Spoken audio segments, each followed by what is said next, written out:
అది నా second setup రాయండి. ఆస్తి పంపకాలు చేద్దాం అనుకుంటున్నాను, దాని ప్రకారం వీలు రాయాలి అంతే. అంతే కదా? అంతే. ఆ మాట చెప్పొచ్చు కదా. నా ఆస్తి ఎవరెవరు పంచాలో చెప్తాను, దాని ప్రకారం వీలు రాసి సెటిల్మెంట్ చేసేయండి.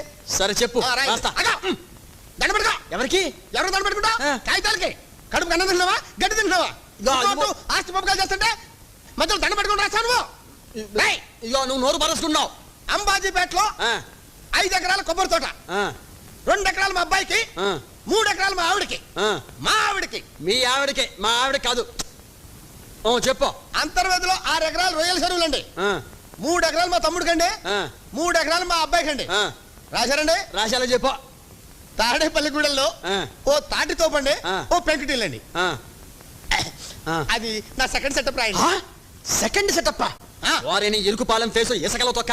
ఇంత లా చదువుకున్నాను, ఈ లెవెల్లో ఉన్నాను, ఇంతవరకు నాకు సింగిల్ సెటప్ లేదు, నీకు సెకండ్ సెటప్ కూడానా? అంతే మరి. నీ ఫేస్ చూస్తే ఎవరికి పిల్లలు వాళ్ళనిపించదు.